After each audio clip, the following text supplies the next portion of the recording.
La semaine dans le monde, deuxième partie, ça continue avec nos invités Ziad Limam, Isis Ascoberetta, Alberto Toscano et Marc Semo. On va parler de cet autre événement, sans doute le deuxième le plus important de la semaine, qui a été ce terrible et meurtrier attentat en Turquie, à Istanbul. Énième attaque cette année, celle-ci a fait au moins 44 morts. Le bilan ne cesse d'évoluer. Isis, des dessins, je disais au début de l'émission, chargés d'émotions.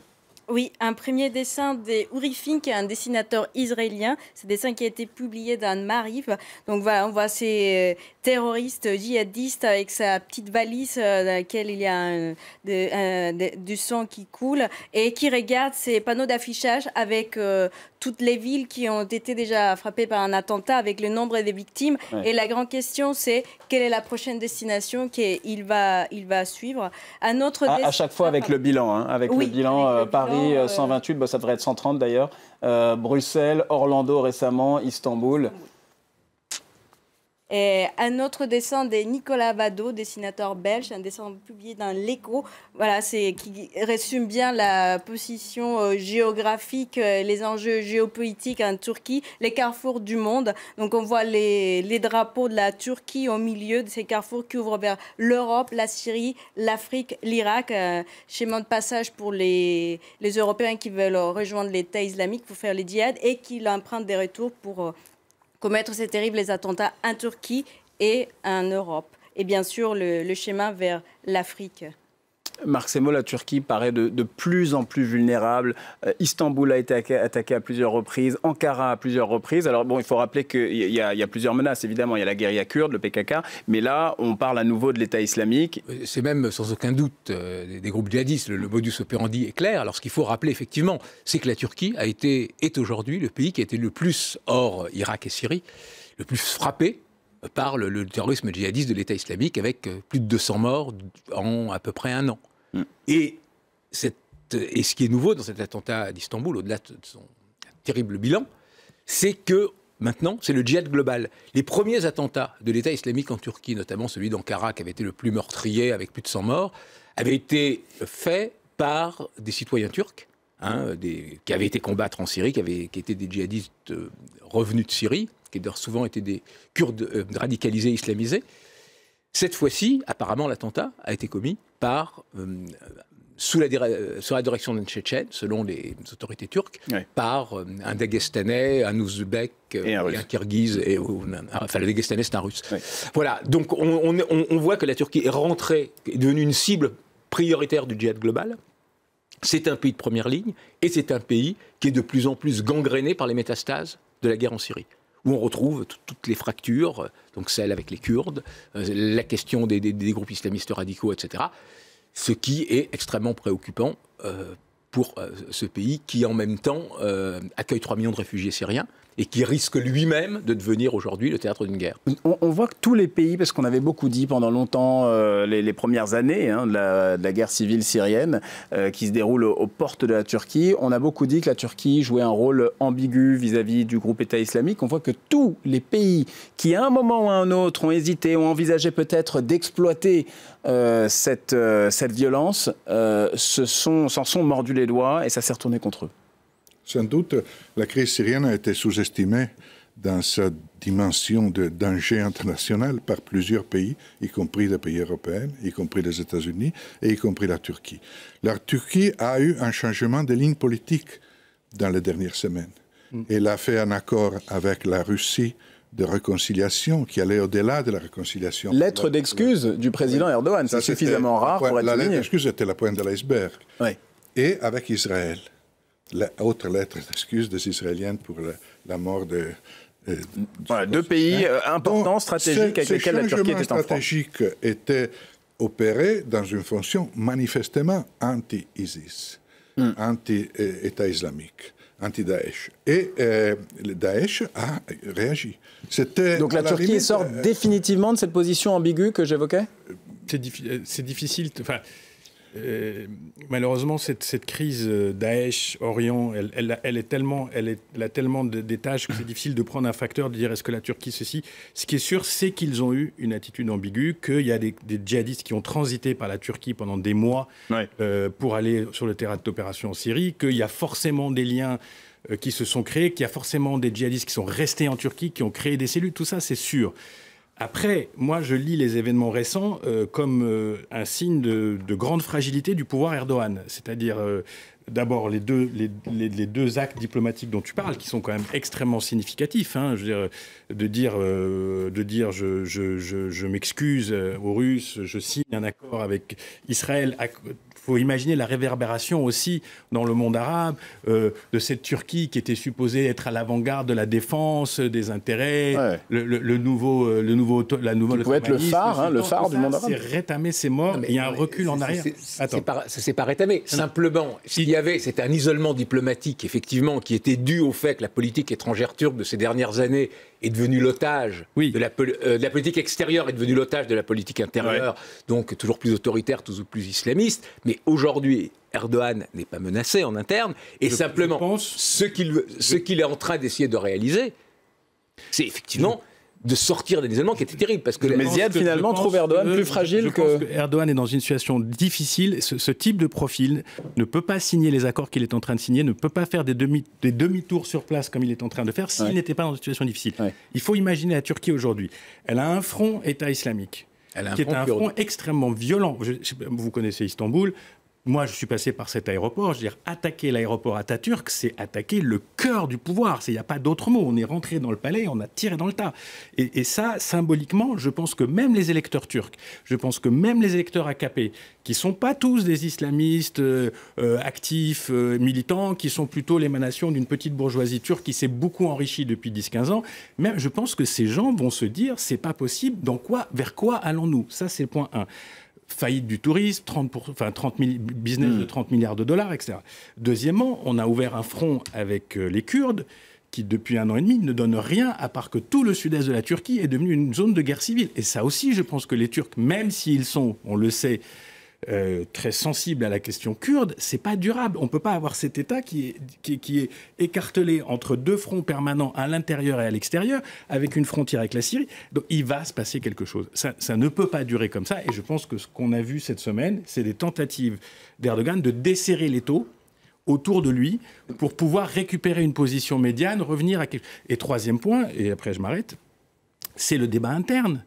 On ne peut pas faire la guerre à l'État islamique, à tout ce Bataclan, en accentuant les tensions entre la Turquie laïque civile et une Turquie musulmane ou en voie de réislamisation. Donc tout ça, il faut que ça se calme. Et je pense que ça va venir tout seul, parce que l'équilibre se fera de lui-même. Pour te répondre sur ce point, malheureusement, le défi terroriste, que ce soit celui de l'État islamique ou celui des Kurdes, a été délibérément attisé par le pouvoir ces derniers mois. Le retour du bâton, ce qui explique d'ailleurs comment il a réussi, après son semi-échec aux élections de juin, à gagner les élections de novembre. Par la question kurde. Par la question kurde, mais y compris celle du défi islamiste, qui justement aujourd'hui, le défi de l'État islamique, ces attentats de l'État islamique, lui donnent le prétexte pour justement sortir de l'isolement diplomatique, lui donne le prétexte pour renouer avec un certain nombre de ses voisins, pour renouer et obtenir un soutien plus appuyé de ses alliés occidentaux. Et c'est ça, aujourd'hui, qui est en train de se passer. De la même manière qu'il a utilisé la carte des réfugiés dans cet accord, à bien des égards iniques, vu la manière dont la Turquie respecte les droits de l'homme, qui lui permet de se rapprocher de nouveau de l'Union européenne, toutes ces attaques de l'État islamique permettent à la Turquie de dire, voilà, c'est notre allié, c'est notre allié qui est aujourd'hui une cible principale, et malheureusement, face à une opposition qui est laminée, qui n'a pas de projet, qui n'a pas d'hommes, qui n'a pas de stratégie, Erdogan réussit à tout tenir... est emboîté. Si on fait la guerre à l'État islamique en Syrie, si on laisse les avions russes bombarder tranquillement, si on aide les Américains, ça veut dire quoi? Ça veut dire qu'il va falloir lâcher, excusez-moi l'expression, la grappe aux Kurdes, parce que les Kurdes sont alliés aux Américains dans la guerre contre l'État islamique. Donc c'est un jeu de billard à plusieurs bandes, et c'est pour ça que je dis que malgré tout, il est dans un corner et qu'il est obligé de desserrer l'étau. Et la deuxième chose, c'est qu'il ne faudrait pas que les Européens et les Américains regardent ça avec un peu trop de distance. La Turquie, c'est notre flanc sud, c'est notre porte sur l'Orient, c'est un allié dans l'OTAN, et toute déstabilisation grave de la Turquie aurait forcément un impact sur nous, Européens, et encore plus loin, sur les membres de l'Alliance. Ça, c'est un point fondamental. Et la Turquie, pour nous, est essentielle. La stabilité de la Turquie est essentielle. On a déjà sous-estimé les dangers qui pouvaient venir de la crise libyenne, ensuite de la crise syrienne. On ne peut pas sous-estimer les dangers énormes qui seraient la conséquence d'une désintégration de la Turquie. Avec Erdogan, il faut dire la vérité, il faut parler franchement au sujet des droits de l'homme, de tout ce qu'on veut. Mais la stabilité de la Turquie est essentielle pour l'Europe. Ça, il faut le savoir. On va clore ce chapitre Turquie avec plusieurs dessins Turquie qui nous restent à regarder et qui sont intéressants, Isis. Oui, un premier dessin des Tjeerd Rogers, dessinateur des Pays-Bas, un dessin publié d'un Cartoon Movement. Et on voit cette roulette de la mort avec les drapeaux des pays et on voit cette bombe qui rebondit sur les drapeaux de la Turquie. Il y a les autres drapeaux des pays de l'Europe. Et comme dans les dessins précédents, on se demande quel va être le prochain. Oui, toujours cette idée qu'on ne sait pas où ça tombera la prochaine fois. Et un autre dessin de Pierre Kroll, dessinateur belge, un dessin qui reprend la série Martine. Là, c'est Martine prend l'avion en 1966. Donc, on voit Martine toute contente qui va prendre l'avion. Toute contente, Martine. Et là, en 2016, Martine prend l'avion et on voit les portiers de sécurité avec les militaires qui sont là en train de passer des détecteurs de métal et tout ça. Et donc, c'est une question, voilà, quelle est la sécurité qu'il va y avoir désormais dans les aéroports. Un dessin qui fait aussi allusion à l'attentat à Bruxelles, dans l'aéroport. Bien sûr. Et on va quand même passer en revue un peu rapidement tous ces autres sujets qui ont été écrasés par ces deux grands sujets qui ont été cette semaine, le Brexit et la Turquie. Et nous aussi, à France 24, on a été un petit peu coupables de ça. On commence avec l'Euro de foot. La transition peut paraître brutale, mais bon, c'était quand même l'actualité de la semaine. Isis, plusieurs dessins sur l'Euro. Iris ? Oh, Isis. Isis, pardon. Alors, c'est un premier dessin d'Elain, un dessinateur français pour Les Canards enchaînés. Donc, on voit François Hollande avec son maillot de bleu, avec sur le maillot écrit 2017. Et ça promet. Et François Hollande qui dit « Nous, on est toujours meilleurs en seconde période ». Référence, bien sûr, aux élections présidentielles de l'année prochaine. Et pour ceux qui ont suivi le référence aussi au huitième de finale où les Bleus ont attendu la deuxième période avant de se réveiller. Et un autre dessin des Caro, dessinatrice suisse, dessin paru d'un Vigous. Donc l'écran des attentats, bonjour l'ambiance. C'est vrai qu'on avait commencé l'Euro avec l'écran d'un possible attentat. Donc on voit tous les spectateurs qui sont en train de regarder les uns aux autres pour voir qui peut être les terroristes. Personne regarde qu'il y a déjà un but qui vient d'être marqué. Et un autre dessin des Kroll, dessinateur belge, on voit une scène avec Charles Michel et François Hollande. Les deux sont en train de regarder les matchs. Et l'un qui dit « Je sais à quoi tu penses, François. Ah, si ça pouvait distraire tous ces... jusqu'au 10 juillet. Après, ils partent en vacances. » Moi aussi, et qui l'autre, bien sûr, référence à ces mouvements sociaux qu'il y a eu en Belgique et en France. Et on pensait que peut-être pendant l'Euro, ils allaient... Ça allait se calmer. Et finalement, rien du tout. Voilà. L'Euro, côté sportif, a quand même eu une grosse surprise. Bon, je me tourne vers le footeux du plateau, le plus footeux, Ziad Limam. Ils n'osent pas dire qu'ils sont foot, eux aussi.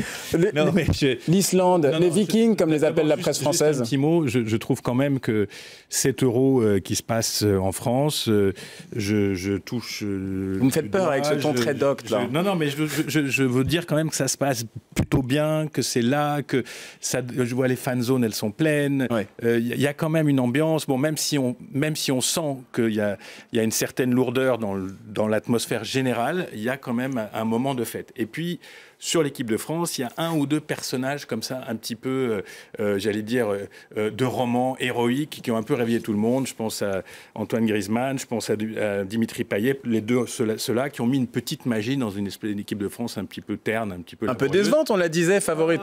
Ou terne, bon, bref. En tout cas, ces deux-là, ils mettent un peu du... Et puis, le deuxième facteur, c'est comme dans toute compétition...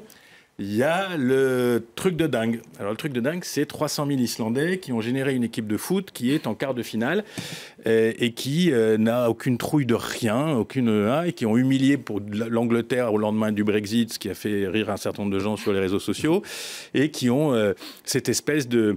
je sais pas, de tranquillité dans la victoire. Ils sont sûrs d'eux. Ils ont un qui a une grande barbe rousse. Je pense qu'ils peuvent gagner contre la France. Et je pense qu'il faut se méfier de ces équipes-là quand elles ont le turbo en marche. Ça me rappelle, je sais pas pourquoi, pour ceux qui ont un peu d'histoire, les Grecs en 2004, qui ont gagné l'Euro.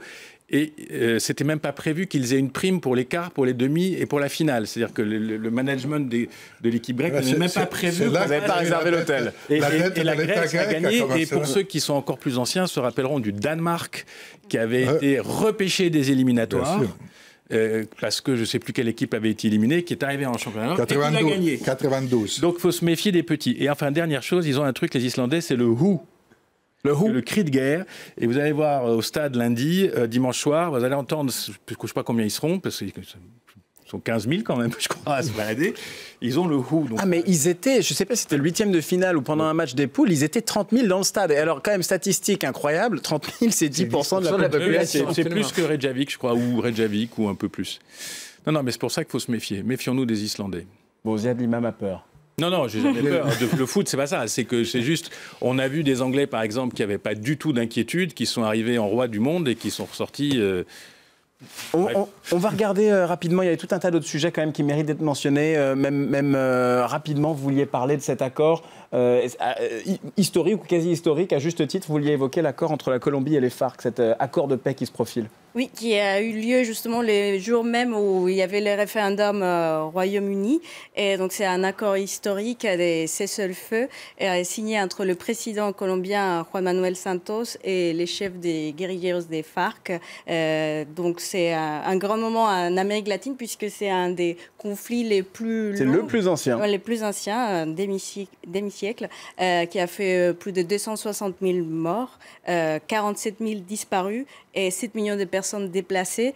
Donc c'est un moment important et surtout pour les Colombiens, ça va être un moment des mémoires historiques, des réconciliations, des savoir pardonner parce qu'une des questions qui va se poser maintenant, c'est qu'il va arriver avec les 7000 guérilleros des FARC qui vont... Il va falloir réintégrer dans la société. Voilà. Ouais. Et il y a une série télé d'ailleurs en Colombie, il y a une telenovela, hein, j'ai appris ça cette semaine, ça s'appelle La Niña apparemment, qui traite ça. Donc la... J'ai pas et donc apparemment c'est ça, c'est l'histoire de cette jeune femme qui était une guérillera, qui s'était engagée dans la rébellion pour sauver son frère que les FARC étaient venus chercher et qui ensuite va devoir être réintégrée dans la société. Et donc c'est à l'image en tout cas du problème que vous évoquiez. Alberto? Bon, mon sujet est moins gai, mais quand même, je tenais à en parler parce que ce qui s'est passé à la CFDT m'a vraiment choqué. Le fait que la violence soit un local syndical de la CFDT qui a été attaqué. Une fois à Paris, une fois à Bordeaux, oui, des locaux syndiqués de la CFDT, mais il y en a eu d'autres, des permanences du Parti socialiste, même des locaux de la CGT qui ont été attaqués.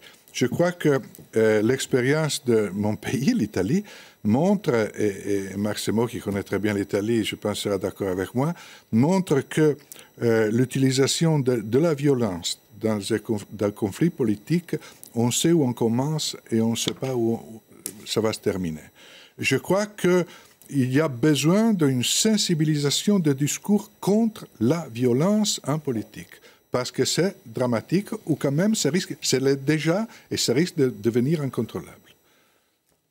Marc Semo. Non, juste un mot sur la nouvelle élection présidentielle autrichienne, qui est le nouveau grand psychodrame de l'Europe. Le candidat d'extrême droite du FPE avait été battu par 31 000 voix, c'est très peu. Donc là, il a obtenu l'annulation du vote pour diverses micro-0. 0,3%. Voilà. Et là, ça va être, après le Brexit, l'autre grand psychodrame, avec le risque de la victoire d'un candidat populiste et clairement d'extrême droite, voire avec des racines néo-nazis, qui est le FPE en Autriche. Norbert Hofer. Ça dit le contexte va beaucoup changer, puisque les flux de migration... On ne sait pas justement quel va être l'effet du Brexit. Est-ce que justement les Autrichiens qui ont peur, finalement, apeurés par justement cette crise créée par le Brexit, vont au contraire, comme lors de ce vote-là, malgré tout se mobiliser et faire en sorte qu'ils perdent, que l'extrême droite soit battue, ou au contraire, est-ce que cette rage... Alors il faut rappeler que l'Autriche était quand même, à l'été dernier, le pays qui avait accueilli plus de migrants en proportion de sa population qu'Allemagne avec enthousiasme. Il y a eu ce véritable basculement de l'opinion publique par rapport à ça. Ziad Limam, il y avait autre chose? Ou c'était juste l'Islande? Je pense qu'il y a un type qui ne se laisse pas faire, c'est François Hollande. Il est à 12% dans les sondages. Il est sûr de lui. Il pense qu'il était à 3% dans les sondages il y a 5 ans ou 6 ans dans les primaires du Parti socialiste. Donc il a fait une très grande interview dans les Échos, où qui ont fait un quasi déclaration de candidature. Et je trouve ça assez incroyable de ce personnage qui est à la fois comme une espèce de boule comme ça, qui arrive à retrouver son centre et à aller de l'avant. Je ne sais pas très bien si... ça, c'est un culbuto, et ça avait fait le titre d'un livre politique sur François Hollande. Alors, je ne sais pas, c'est pas moi qui l'ai écrit, donc je m'excuse auprès de l'auteur. Je ne sais pas s'il rêve éveillé ou s'il a une carte à jouer, mais je trouve que sur le personnage politique, c'est quand même assez impressionnant. Il pense visiblement avoir une carte à jouer avec cette fameuse courbe du chômage Des fois, il y a des gens qui pensent avoir une carte politique et qui rêvent éveillé. Je ne citerai pas de nom en France sur des gens qui, à mon avis, rêvent éveillé sur leur avenir présidentiel.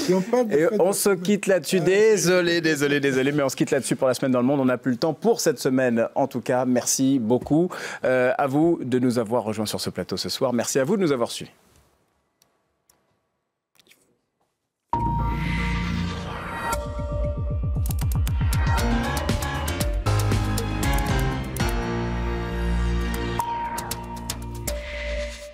Un œil sur les médias à présent avec Myriam Amellal-Lalmas. Je vous laisse quelques instants pour vous installer.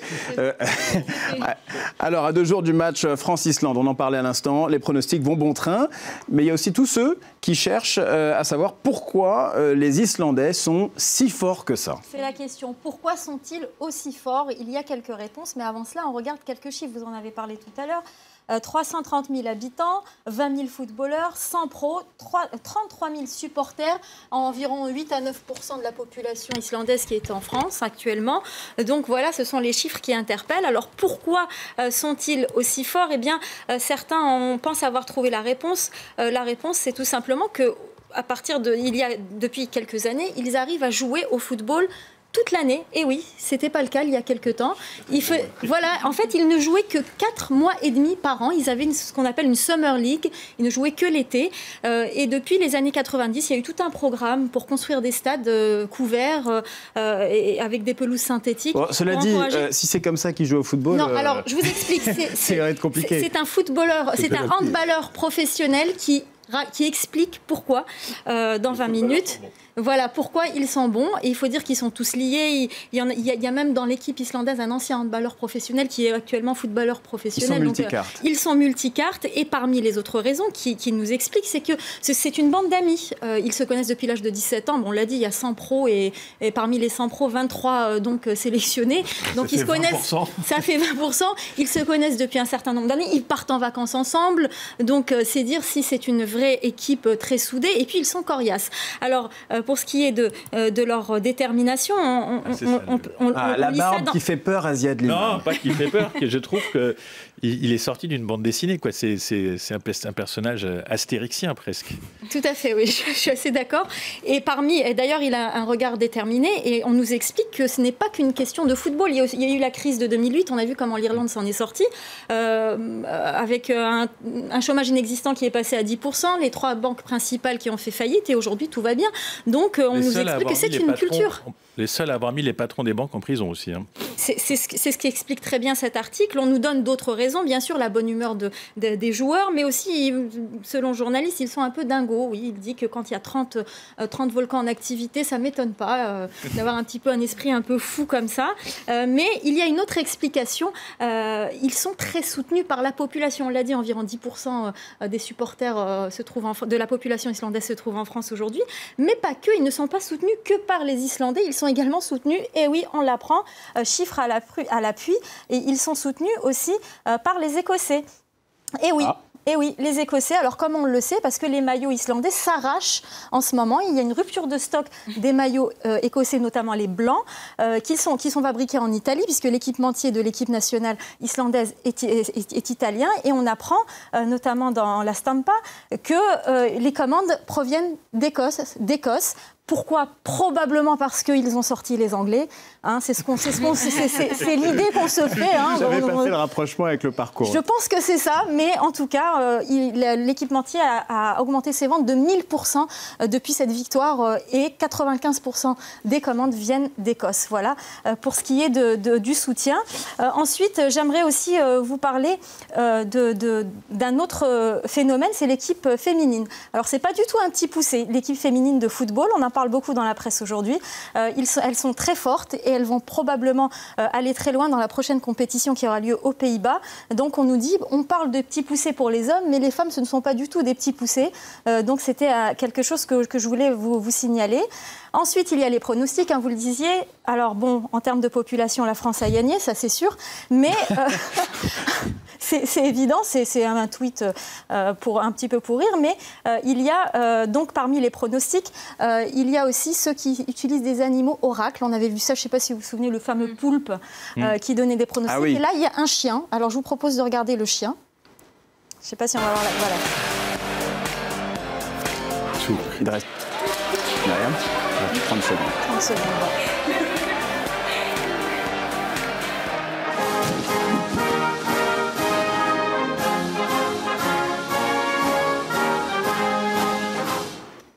Alors, je vais juste conclure pour dire que tout le monde n'attend pas le match France-Islande. Certains ne savent même pas ce que c'est.